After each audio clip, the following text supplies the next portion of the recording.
இன்றே டவுன்லோட் செய்து உங்கள் ஃபேவரட் ஷோக்களை என்ஜாய் பண்ணுங்க. இவளே பணத்தை ஒளிச்சு வச்சுட்டு இங்க வந்து நாடகம் ஆடிக்கிட்டு இருக்கா.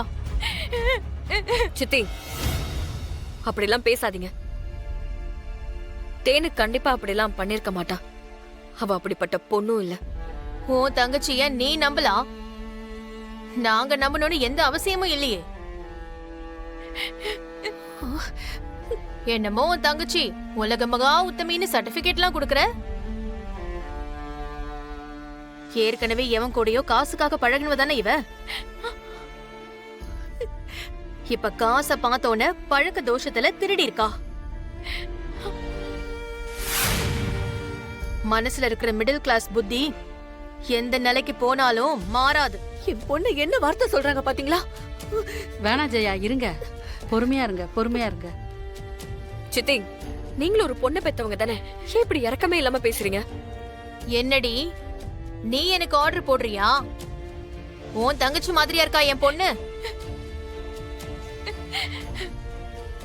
5 லட்சம் ரூபாய் சும்மா இல்ல. ஜனாமா வந்து கேட்டா யாரு பதில் சொல்றது? இதே நாங்க எடுத்திருந்தா விட்டுருப்பியா? எப்படி விடுவாங்க?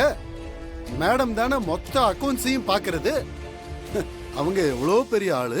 5க்கும் 10க்கும் நாம அவங்கள எதிர்பார்த்துல நின்னுட்டு இருக்கோம். எங்களுக்கு மட்டும் எல்லா விஷயத்திலையும் கணக்கு பாப்ப. உன் தங்கச்சி பணத்தை திருண்டா அப்படியே கைகட்டி வேடிக்கை பாப்பியா? இது என்னமா நியாயம்? நியாயம்னா எல்லா இடத்துலயும் எல்லா நேரத்திலயும் ஒரே மாதிரி இருக்கணும். ஏங்க, இது அநியாயக்கார குடும்பங்க. இவங்க கிட்ட நியாயத்தெல்லாம் பேச முடியாது. இவங்க தனியா ஒரு சட்ட புத்தகமே வச்சிருப்பாங்க. அதுல அவங்க நியாயம் அநியாயத்தை எழுதி வச்சிருப்பாங்க. இந்த மாதிரி மட்டமான ஆளுங்களை வீட்டுக்குள்ள விடக்கூடாதுன்னு சொன்னா யாரு கேக்குறாங்க? அமுதம்மா, அவங்களாம் ரொம்ப நல்லவங்க. அப்படிலாம் வாய்க்கு வந்த மாதிரி பேசாதீங்க. என்ன நல்லவங்க? இவங்க குடும்ப லட்சணம் எனக்கு தெரியாதா?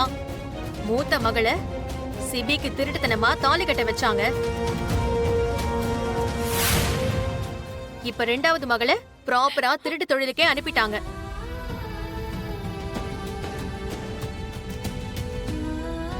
அண்ணி, வேண்டாம் அண்ணி, ப்ளீஸ் விட்டுருங்க. என்ன உன் மருமகளை சொன்னதும் பொத்துக்கிட்டு வருதா உனக்கு? நான் ஒண்ணு சும்மா திட்டலமா, பணம் தொலைஞ்சு போயிருக்கு, அதுக்காக தான் திட்டுறேன். என்னதான் இருந்தாலும் அந்த பணத்துல என் புருஷனோட உழைப்பு கொஞ்சம் இருக்குல்ல, அந்த உரிமையில தான் திட்டுறேன். ஏண்டி, இந்த தொழில் மட்டும்தானா இல்ல வேற எதுவும் தொழில் ஆரம்பிக்க போறீங்களா?